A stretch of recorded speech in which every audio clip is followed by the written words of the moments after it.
a part of capital, it's called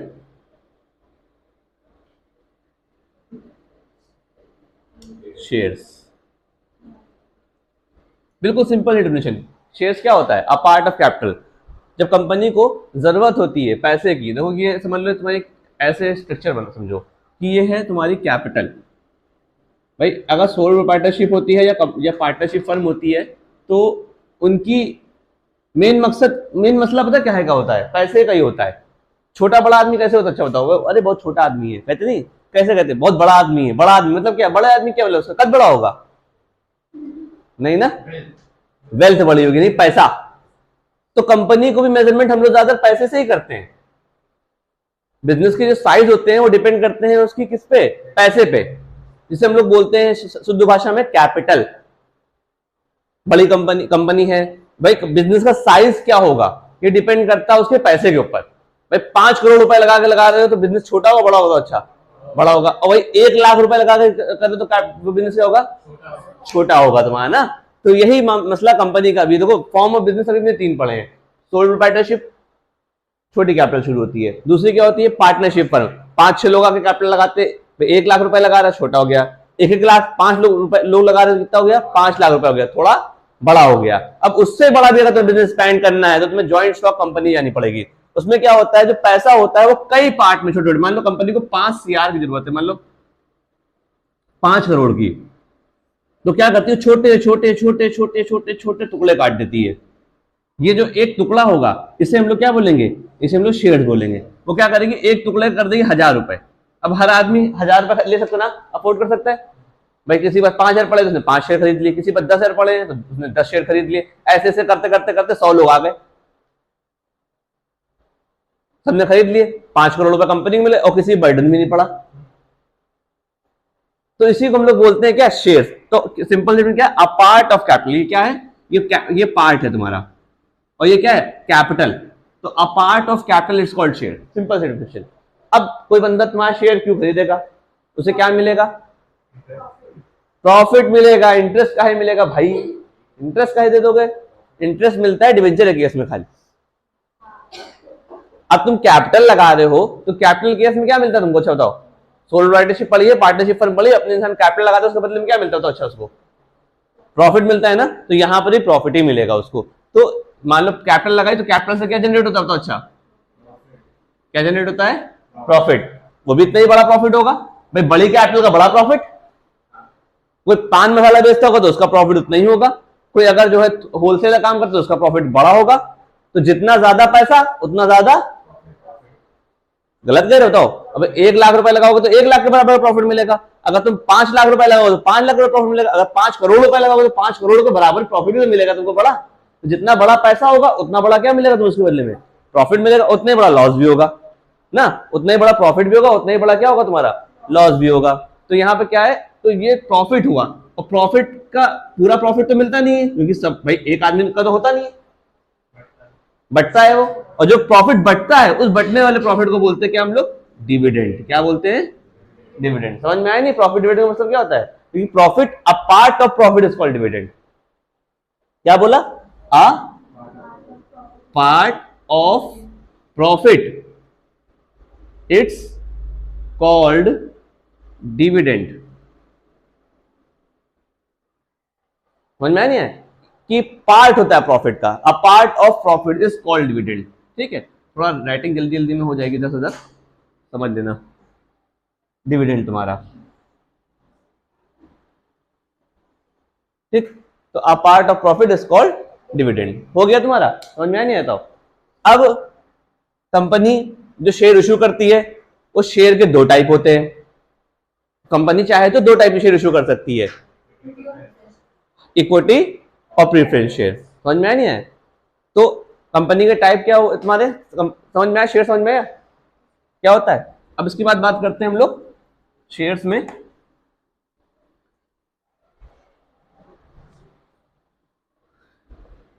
shares कितने type के होते हैं? How many types of shares? There are 2 types of shares. First is preference share, second is equity shares. Equity. First is preference share, second is equity share. तो preference share और equity share में फर्क क्या होता है? अब company कौन सा शेयर इश्यू करती है, कंपनी को डिपेंड करता है कंपनी क्या चाहती क्या है। अगर कंपनी चाहती है कि उसका राइट खत्म ना हो तो वो शेयर इशू करे कौन वाले? प्रीफरेंस वाले। प्रीफरेंस वाले पे क्या होता है? ओनरशिप ट्रांसफर जल्दी नहीं होती जब तक कि वो करे ना। और इक्विटी में क्या ट्रांसफर हो जाती है उसकी? तुरंत ओनरशिप ट्रांसफर हो जाती है। लेकिन स्टेबल कौन सा शेयर ज्यादा होता है? प्रेफरेंस ज्यादा स्टेबल होता है। किसके मुकाबले में? इक्विटी के मुकाबले में। इक्विटी रिस्क उसमें ज्यादा होता है। अच्छा बताओ, इक्विटी में ज्यादा होता है। जो जाहिर सी बात है जो रिस्क उठाएगा वो क्या होगा भाई? मालिक का काम क्या होता है? अच्छा बताओ। अच्छा, ओनर का काम क्या होता है? रिस्क उठाना। हम लोग इंटरप्रेन्योर है। इंटरप्रेन्योर का मतलब क्या होता है? Risk taker. उसने रिस्क लिया होगा उस चीज के ऊपर ना, तभी तो भाई रिकॉर्ड कैसे बनते हैं? रिस्क लेकर, माउंटेन ड्यू पी करके। हाँ, रिस्क है तो इश्क है। सही बात तालिब, बिल्कुल करेक्ट। ठीक, यहां पे क्या होगा? एक देखो, इसमें प्रीफरेंस और इक्विटी में दो राइट्स खाली जो होते हैं प्रीफरेंस को ज्यादा होते हैं। हालांकि हर मामले में इक्विटी बहुत बढ़िया है, लेकिन प्रीफरेंस को दो राइट बहुत बढ़िया मिले। प्रीफरेंस मतलब प्रीफरेंस देना, मतलब पहले प्रीफर करना। पहले जैसे दामाद जीप करा जाता है, लोग प्रीफरेंस देते नहीं, पहले दामाद जी खाएंगे उसके बाद हम लोग खाना खाएंगे ना, ऐसा होता है। प्रीफरेंस देना वहां पे थोड़ा सा इंसान को लगे कि हाँ आप स्पेशल हैं थोड़ा सा ना। हुआ क्या किसी के साथ? दामाद में? अरे 12वीं क्लास में हो, दामाद बनने की सोच रहे हो? आईएएस बनने सोचो, दामाद बनने सोचोगे तुम लोग यार? अकबरी गेट गए थे? सही है, ठीक है। तो यहाँ पे क्या है तुम्हारा? प्रीफरेंस। तो इनको देखो, डिविडेंड मिलता है। क्या मिलता है? किससे पहले मिलता है? अच्छा बताओ। Before equity. बिल्कुल सिंपल सा, कि जब पैसा बचता है, जब प्रॉफिट होता है कंपनी को, तो पहले प्रॉफिट उसको बांटा जाता है, प्रेफरेंस वालों को बांटा जाता है। उसके बाद अगर बचता है तो कौन लेता है? इक्विटी मिलता है, यानी कि आफ्टर डिविडेंड मिलता है इनको ना। रिसीव डिविडेंड आफ्टर प्रेफरेंस ना। आरएसी मतलब रिसीव लिखना है, रिकॉर्डिंग नहीं। दूसरा क्या है? दूसरी क्या है? जब कंपनी का लिक्विडेशन होता है, जिसे बोलते हैं हम लोग वाइंड अप, जब कंपनी खत्म हो रही होती है, तो उस केस में पैसा पहले किसको मिलता है? प्रेफरेंस वालों को मिलता है। तो यानी कि क्या होगा? Receive capital in case of liquidation before equity ना। इनको कैपिटल रिसीव होती है किस केस में? अगर लिक्विडेशन हो जाता है तो उस केस में पहले पैसा किसको मिलता है? प्रेफरेंस को मिलता है। अगर पैसा बचता है तो किसको मिलता है? इक्विटी को मिलता है। तो यानी क्या लिखेंगे? सिर्फ सीधे लिख देंगे आफ्टर। आफ्टर लिख दिया क्या? Preference share. वो बाकी वर्ड तो तुम लोग लिख ही लोगे ना, receive capital in case of liquidation after equity ना। अगर बचता है तो ठीक है, दो ही प्रेफरेंस सबसे ज्यादा होते हैं, बाकी सब तो तुम लोग को थ्योरी में पढ़ा होगा तुमने। ओनर होते हैं, ये क्रेडिटर होते हैं, या एक्सटर्नल होते हैं, वो इंटरनल होते हैं। हालांकि दोनों इंटरनल ही होते हैं, एक्सटर्नल नहीं। बस ये है कि ये क्रेडिटर माने जाते हैं और ये ओनर होते हैं कंपनी के, असलियत में ओनर होते हैं। ठीक है, तो ये तुम्हारा है इक्विटी और प्रेफरेंस फर्क। अब बात करते हैं, अगर कंपनी को प्रॉफिट ज्यादा हो तब ज्यादा मिलेगा ना। अगर कंपनी शुरुआत में स्टार्टअप कर रही हो तो शुरुआत में कंपनी प्रॉफिट ही नहीं होता है। हाँ, इन्हीं को दे देंगे। ये 3-4 साल तो ये बेचारे कुछ मिलता ही नहीं इन लोग को, तो खाली कैपिटल लगाए बैठे रहते हैं इस आस में कभी प्रॉफिट होगा तो मिलेगा। सही सवाल तुम्हारा। लेकिन इनको देखो, जब पेड़ लगाते हो तो तुरंत फल देने लगता है, क्या बताओ? अच्छा, तुम्हें क्या करना पड़ता? सब्र। तो ये काम इनका होता है, सब्र करने वाला। ये बहुत सबरदार लोग होते हैं, जिनके पास सब्र होता है, वो ये काम करते हैं। पेड़ लगा दिया, छोड़ दिया, फिर उसमें धीमे धीमे ग्रो करते आता है वो, फिर आखिरी में फल देता है वो। तब ये छोटे हो जाते हैं, ये क्या होते हैं? बड़े हो जाते हैं। समझ में नहीं आया? लेकिन एट लास्ट होता है ये काम, जिनके पास सब्र होता है खाली। ठीक हो गया? समझ में आया? अब एक शेयर्स को कंपनी कितने पार्ट में लेती है, या एक शेयर को कितने टाइप से इश्यू कर सकती है, तो उसके बारे में बात करते हैं हम लोग। एक शेयर को कितने टाइप में वो कर सकती है। अब मान लो हमारी ड्राइंग अच्छी नहीं है, थोड़ा सा कोऑपरेट करना। मान लो कंपनी का नाम है एबी लिमिटेड। कंपनी का नाम क्या है? एबी लिमिटेड कंपनी का नाम है, ठीक है। और यहाँ पर कुछ उसकी है फेस वैल्यू। फेस वैल्यू मतलब एमआरपी, तुम्हारी भाषा में सीधे सीधे बोला जाए एमआरपी, मैक्सिमम रिटेल प्राइस। हम लोग कभी भी जाते होंगे सामान खरीदने तो सब पे उसे प्राइस लिखा होता होगा, हालांकि ज्यादातर आदमी को जो है वो प्राइस से कम ही मिल जाता है ना, और जब शॉर्टेज होती है तो उस प्राइस से क्या मिलता है? ज्यादा मिल जाता है। होता है कि सबके रियल लाइफ में यही होता होगा ना। अभी देखो कोरोना टाइम में कितना महंगा सामान लिया है, 5 का पार्ले जी आदमी 10 में लिया, लेना लो और आगे बढ़ो। होता है नहीं होता है? तो यहाँ पर क्या ये है, इसकी यहाँ पे लिखा होगा उस पर एक वैल्यू, इसे बोलेंगे हम लोग क्या? इसे बोलेंगे हम लोग फेस वैल्यू। क्या बोलेंगे हम लोग? फेस वैल्यू होगा तुम्हारा ना। ये क्या होगा तुम्हारा? फेस वैल्यू होगा। अब ये फेस वैल्यू होगा और यहाँ पे कंपनी की होगी कॉमन सील, मतलब हिंदी में बोला जाए तो मोहर, स्टैम्प जो मारा जाता है उसके ऊपर, ठीक है, ये स्टैम्प होगा। तो ये फेस वैल्यू है। तो कंपनी इस फेस वैल्यू पर ही अगर शेयर को दे रही है, 100 वाला शेयर है, 100 पे ही तुमको मिल रहा है, तो उसे हम लोग बोलते हैं अपनी कंपनी की भाषा में एट पार। अगर वो चीज तुमको अगर वो इशू किस पे कर रही तुमको, अगर वो इशू किस पे कर रही तुमको? फेस वैल्यू पे इशू कर दे रही है, तो उसे क्या बोलेंगे हम लोग? एट पार।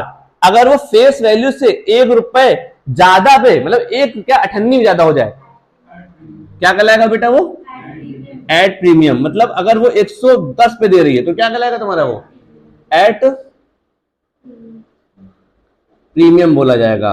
मतलब है तो चीज तुम्हारा 100 का, लेकिन तुम्हें दे कितने में रही है? 10 का। जैसे अभी शाहरुख खान की पिक्चर लगी थी, कौन सी? पठान।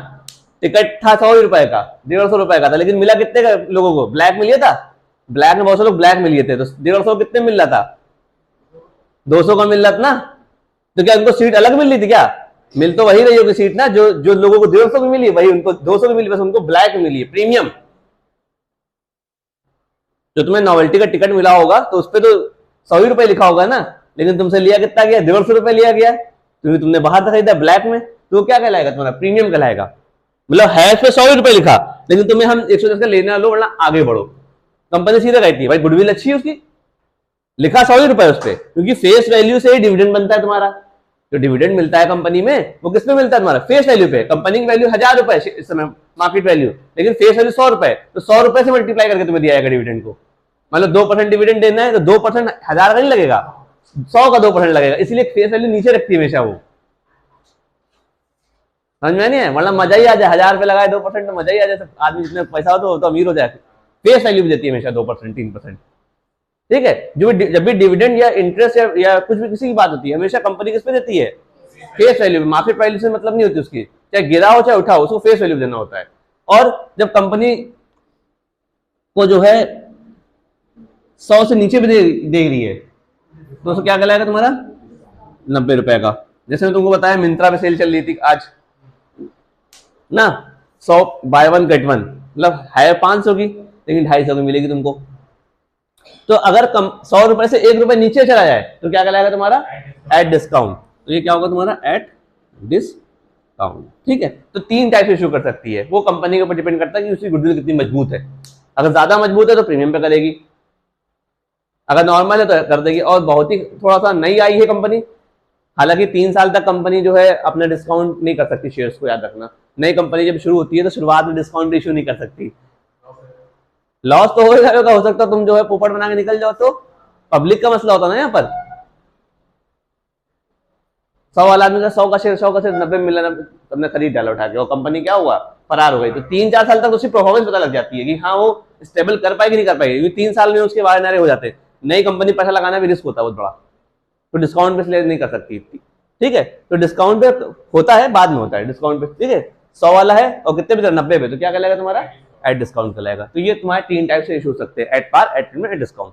तो एग्जाम में अभी टाइप बता रहे हैं, धीमे धीमे सवाल को जोड़ना शुरू करेंगे, अभी धीमे धीमे हम कंस्ट्रक्ट करा रहे डाटा को पूरा उठा करके, क्योंकि दिक्कत ये बेसिक कॉन्सेप्ट में ही होती है इंसान को जहां जब शेयर की बात आती है, ठीक। अब उसके बाद बात करते हैं हम लोग यहाँ पर कि ये 100 रुपए फेस वैल्यू है तुम्हारी, 100 रुपए फेस वैल्यू है तुम्हारी। तो इस 100 रुपए की फेस वैल्यू को कितने पार्ट में मिलता है? एक बार में तो कंपनी कभी नहीं लेती है, धीमे धीमे लेती है। कैसे लेती है? धीमे धीमे शेयर को लेती है। कैसे लेती है? 100 रुपए का शेयर है, 25 अभी ले लिया, 25 बाद में, उसके बाद 25, उसके बाद 25, ऐसे 4 पार्ट में, 4 पार्ट में, 3 पार्ट में, जैसे हो जाए उसको कर लेगी उठा के। समझ में नहीं आया? हाँ, वो उसके ऊपर होता है कि क्या कर रही हो। ठीक, अब इस पहले टुकड़ों को बोलेंगे। ये सेम प्रोसेस पता कौन सा था? जो जब तुम एडमिशन लेने जाते हो किसी कॉलेज में, अभी तुम लोग एडमिशन लोगे तो सेमेस्टर वाइज नहीं होता बेटा, ईयरली एग्जाम। मान लो तुमने फीस नहीं, अभी पहले बात कर रहे हैं, मान लो तुमने एडमिशन लेना है कि किसी कॉलेज में, तो सबसे पहले वहां क्या खरीदोगे? अच्छा बताओ, सबसे पहले वहां क्या खरीदोगे? एप्लीकेशन फॉर्म खरीदो। अच्छा, एप्लीकेशन। कभी तुम लोगों ने कॉलेज क्या कह रहे फॉर्म भरने जा रहे हैं, हमने फलाना कॉलेज का फॉर्म भरा, हमने ढमकाना कॉलेज फॉर्म भरा, फॉर्म भरा है ना तुमने, उसे बोलते हैं एप्लीकेशन फॉर्म। कभी गौर करना, तो बड़ा बड़ा लिखा होता है एप्लीकेशन फॉर्म, आवेदन पत्र होता है वो तुम्हारा, कि मैं पढ़ना चाहता हूं वहां पे कॉलेज में।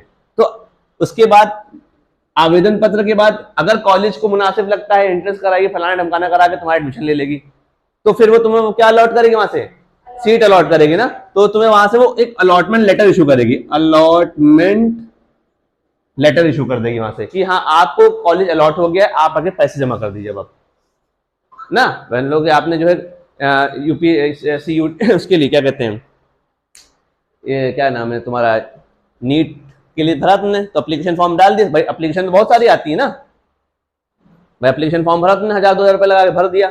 अब तुम कुछ कॉलेज क्या होगा बाद में, कॉलेज अलॉट होगा ना, तो अलॉटमेंट के टाइम पे अलॉटमेंट फीस लेके जाते हो नहीं जाते तुम लोग कॉलेज में? भाई 20-25 हजार मांगेंगे, डाल दो उठा के उनके खाते में, फलाना तारीख को आना है आपको, अब की सीट अलॉट हो गई है, ये डॉक्यूमेंट्स और इतनी फीस लेके आनी है आपको, तो वो क्या हो गया तुम्हारा, अलॉट हो गया। तो पहले एडमिशन के लिए एप्लीकेशन फॉर्म भरा, फिर सीट अलॉट हो गई तुमको। अब सीट अलॉट हो गई तो आपका रजिस्ट्रेशन हो गया मेडिकल कॉलेज में। अब आप क्या क्या पड़ेगी आपकी हर महीने, हर साल फीस पड़ेगी, सेमेस्टर फीस या ईयरली फीस पड़ेगी, तो उसे बोलते हैं हम लोग कॉल्स। क्या बोलते हैं? कॉल्स। कोई कॉलेज वन टाइम में फीस जमा करा लेता है तो बोलेंगे फर्स्ट एंड फाइनल कॉल। कोई कॉलेज 2 पार्ट में ईयरली फीस होती है, तुम लोग कॉलेज की ईयरली फीस है तो 2 पार्ट में ना, एक हाफ ईयर में, एक फुल ना, सेमेस्टर वाइज जमा करा लेते हैं 2 पार्ट में। तो अगर 2 पार्ट में जमा कराएगा तो फर्स्ट वाले को फर्स्ट कॉल कहलाएंगे और सेकंड वाले को सेकंड एंड फाइनल कहेंगे। अच्छा, एक बात याद रखना कि फर्स्ट एंड फाइनल कॉल भी होती है। अगर कोई कॉलेज एक बार फीस जमा करा ले रहा है तो फर्स्ट एंड फाइनल हो गई, और कोई कॉलेज 2 बार फीस जमा करा रहा है तो फर्स्ट ही रहेगी, सेकंड को सेकंड एंड फाइनल। कोई कॉलेज में 3 बार फीस जमा होती है तो थर्ड एंड फाइनल हो जाएगी। कोई कॉलेज 4 बार फीस जमा होती है, वो डिपेंड करता है क्वार्टरली, मंथली, हाफ ईयरली, तो डिपेंड करता है कॉलेज के रूल के ऊपर कैसे जमा करा रहे फीस को। ठीक है, तो पहला एप्लीकेशन, फिर अलॉटमेंट, फिर फर्स्ट कॉल, फिर सेकंड एंड फाइनल कॉल। ये 4 एंट्रियां होती हैं और हर एक की 2-2 एंट्रियां होती हैं। तो बच्चों बताओ कितनी एंट्रियां बनी? एक की 2-2 एंट्रियां, एक की 2, एक की 2, एक की 2, एक की 2, एक की 2, कितनी एंट्रियां हुई? 8 एंट्रियां हुई। तो पहला एप्लीकेशन कितनी एंट्री हुई तुम्हारी? 2 एंट्री हुई। पहला क्या होगा तुम्हारा यहाँ पर, एक एप्लीकेशन में देखो, जब तुम फीस जमा करने को कॉलेज को सपने आ रहे कि भाई तालिब आ रहे हैं कि आज फीस जमा करने, इनको फॉर्म डलवा दो, नहीं ना, तो पहले तुम पैसे जमा करोगे जाकर उसके खाते में कॉलेज के, फिर वहां से फॉर्म खरीदोगे, भाई विंडो पे जाओगे, पेमेंट करोगे उनका, 1000 रुपए का फॉर्म है, 1000 दिए तुमको फॉर्म दे देंगे उठा के। तो पहले क्या होता है इसमें, पहले रिसीव कराता है, और फिर क्या करता है वो तुम्हारे नाम को क्या कर देता है, ट्रांसफर कर देता है कॉलेज के रजिस्टर में चढ़ा देता है। तो रिसीव में किसकी एंट्री होगी तुम्हारी? बैंक की एंट्री होगी।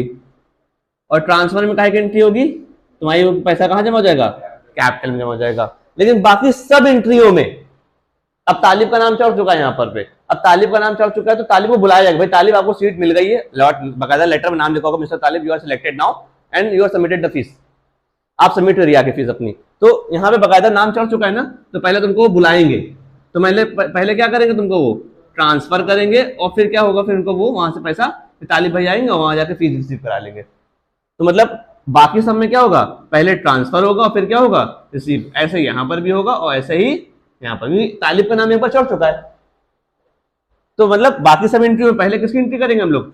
ट्रांसफर ही करेंगे और फिर किसी करेंगे रिसीव भी करेंगे, फिर किसी करेंगे ट्रांसफर ही करेंगे और फिर किसी करेंगे रिसीव करेंगे। समझ में आया नहीं है तो अच्छा पक्का। तो यहाँ पे क्या करना है, ये यहाँ पर बैंक की एंट्री होगी कैपिटल की, ये बैंक की एंट्री होगी, यहाँ पर कैपिटल की एंट्री होगी। देखो स्ट्रक्चर समझो मेन चीज। तो तुम लोग एंट्रियां रटने को कह देते हैं कि रट लो उठा के, नहीं रटा नहीं जाता भाई, एंट्रियों का एक बेस होता है, उस बेस को समझो। सी यहाँ पे क्या होगा तुम्हारा, कैपिटल होगा, यहाँ पे क्या होगा तुम्हारा, ये सॉरी तो हमने बैंक लिख दिया गलती से, यहाँ पर कैपिटल, यहाँ पर बैंक, यहाँ पर कैपिटल, यहाँ पर बैंक, जहां जहां ट्रांसफर वहां वहां कैपिटल, जहां जहां रिसीव वहां वहां बैंक ना, capital bank, capital bank, capital bank. एक वाहिद ये एंट्री होती है जिसमें बैंक पहले होता है और कैपिटल बाद में। समझ में आया नहीं बच्चा? आया समझे? पक्का क्लियर हुआ? तो ये तुम्हारा हो गया पूरा स्ट्रक्चर। ठीक, ये स्ट्रक्चर हो गया। अब इसके बाद हम लोग बात करते हैं कि एंट्रियां क्या होती हैं। एंट्रियां सबकी वही होती हैं, बस इसका स्ट्रक्चर याद रखना कि पहले बैंक की कब होती है, कैपिटल कब होती है। तो एप्लीकेशन वाली में बैंक एंट्री पहले होती है और कैपिटल वाली एंट्री, और बाकी सब में कैपिटल की एंट्री पहले होती है और बैंक की एंट्री बाद में होती है ना। मतलब बाकी इस शुरुआत की 2 एंट्रियों में अलग होता है, बाकी 6 एंट्रियों में क्या होता है, सेम प्रोसीजर रहता है। बाकी बस क्या करते हैं, application, allotment, first call, second call बदलते रहते हैं, लेबल बदला करते हैं बस। शादियों में कार्ड बदला करते हैं, इनका लेबल है, इनका लेबल, इनका लेबल, कार्ड तो ही होता है पर नाम ही तो बदलते रहते हैं सब जगह पर, वैसे यहाँ पर भी होता है। ठीक, क्लियर हो गया? तो अब यहाँ पे बात करते हैं हम लोग एंट्रियां क्या होगी ना, बिठा दे। चलो एंट्रियां क्या होगी।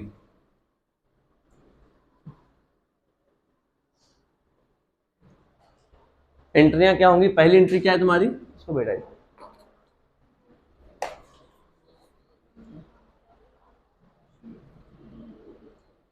Bank account debit to share application being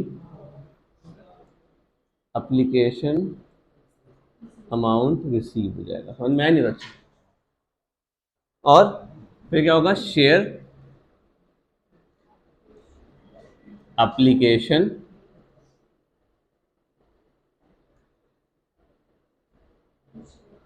debit to share. देखो हमने थोड़ी जगह छोड़ी, पता है के लिए देखो छोड़ी है जगह, हमने छोड़ी है यहाँ पे टाइप्स लिखने के लिए छोड़ा हमने। इक्विटी लिखना है या प्रीफरेंस लिखना है हमको, ठीक है, टाइप्स लिखना है हम लोग को। यहाँ शेयर क्या हो जाएगा, कैपिटल हो जाएगा तुम्हारा, बीइंग क्या होगा, एप्लीकेशन अमाउंट ट्रांसफर। समझ में आया नहीं? तो अच्छा, क्लियर हुआ क्या मामला था। अब यही एंट्री खाली में हर बार क्या करना होगा, कॉपी करनी होगी। बस ये वाली एंट्री जो होगी नीचे हो जाएगी और ये वाली एंट्री क्या हो जाएगी, ऊपर हो जाएगी। हर बार ये एंट्री बस कॉपी पेस्ट करेंगे और application, allotment, first call, second call डाल देंगे। थोड़ा सा दिमाग लगाओ, ठीक है। ये क्या है कि हो गई हमारी, ये हो गई एपीपी, एप्लीकेशन की एंट्री हो गई एपीपी एप्लीकेशन ना। उसके बाद है एंट्री होगी हमारी अलॉटमेंट की एंट्री होगी। तो अलॉटमेंट एंट्री क्या होगी तुम लोगों को तो अच्छा। अब ये एंट्री पहले करेंगे हम लोग, बस शेयर एप्लीकेशन का क्या नाम डाल देंगे हम लोग, अलॉटमेंट डाल देंगे। बहुत बढ़िया, account debit to share capital account हो जाएगा। समझ में आया नहीं? तो अच्छा आया। तो बीइंग शेयर क्या होगा, being share, being allotment, allotment amount transfer हो गया। और यहां क्या होगा, अब यह एंट्री नीचे आ जाएगी तुम्हारी, क्या एंट्री होगी, bank account debit, bank account debit to share क्या होगा, अलॉटमेंट हो जाएगा। समझ में आया नहीं है? तो अच्छा, बीइंग अलॉटमेंट अमाउंट रिसीव हो जाएगा। समझ में आया नहीं यार? ये काय की एंट्री हो गई, अलॉटमेंट की। अब इसी को खाली कॉपी करते जाओ, बस यहाँ पे अलॉटमेंट ये क्या नाम डाल देना, फर्स्ट कॉल, इसी क्या डाल देना, सेकंड कॉल। ये डेबिट से कहाँ आ जाएगी तुम्हारी, हेड में। चलो करके देखते हैं हम लोग, share first call account debit to share capital, होगी नहीं होगी? तो अच्छा, बीइंग फर्स्ट कॉल अमाउंट क्या हुआ है, रिसीव हुआ है, रिसीव हुआ है। जब भी कैपिटल वर्ड देखो तो क्या वर्ड लिखोगे यहां पर, ट्रांसफर वर्ड लिखोगे। ठीक, अब क्या होगा तुम्हारा? तो अच्छा, इसके बाद यही देखो, ये interview, bank account debit, bank account debit to share first call being first call amount receive. समझ में आया नहीं आया? अब क्या इसकी सेकंड कॉल की एंट्री नहीं हो सकती है आराम से? तो अच्छा हो जाएगी। बस फर्स्ट यहाँ क्या डालना है, सेकंड एंड फाइनल कॉल डालना अमाउंट हम लोग को ना, सेकंड एंड फाइनल डालना हम लोग को। फर्स्ट यहाँ पे खाली